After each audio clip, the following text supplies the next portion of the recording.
Quand j'étais jeune, la plupart des jeux auxquels j'ai joué sur mes consoles étaient très rarement traduits en français.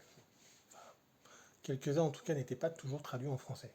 C'est le cas de ce jeu-là, qui n'a pas été traduit en français, jamais. Et donc, je l'ai jamais fini, parce que je ne comprenais rien à ce qui était dit par les personnages du jeu, à l'objectif du jeu. Je ne savais pas quoi faire dans ce jeu que j'aimais beaucoup. Par contre, il y avait des achats, des trucs un peu de RPG, tout ça, c'était chouette. Mais incapable de savoir ce qu'il fallait, incapable de comprendre ce que disaient les PNJ vu que c'était en anglais. Mais aujourd'hui, bon, avec la modernité du jour, ça a changé. Je comprends un petit peu plus ce qui se dit, et c'est pour ça qu'on va le relancer aujourd'hui et voir un petit peu Simon Quest Castlevania 2. Allez, c'est parti.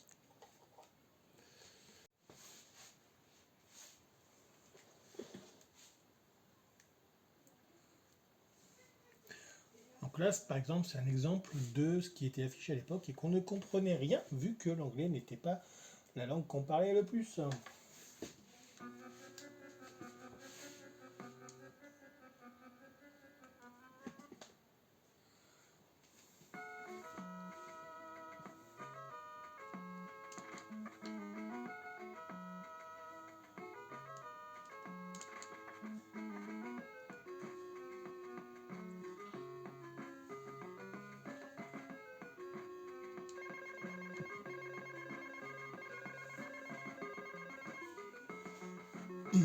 Voilà, alors là, c'est un exemple, on comprenait rien de ce qui était marqué, et en plus, à l'époque, la traduction n'était pas exacte en plus. Bon, au jour d'aujourd'hui, maintenant, on comprend un peu mieux, mais voilà. Il faut dire que les traductions à l'époque n'étaient pas non plus parfaites non plus.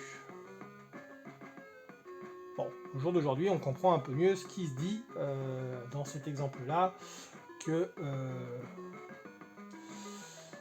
le passeur adore l'ail, pardon. Garlic, c'est l'ail.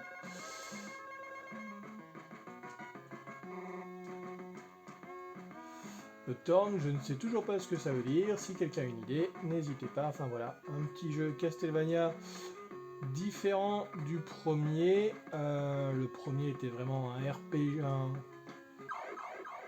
était vraiment un jeu plateforme classique. Celui-ci est un peu plus basé sur le RPG. Voilà, où il faut acheter des choses, il faut monter un peu sa barre de vie. Chose qui n'existait pas dans le premier. Ah,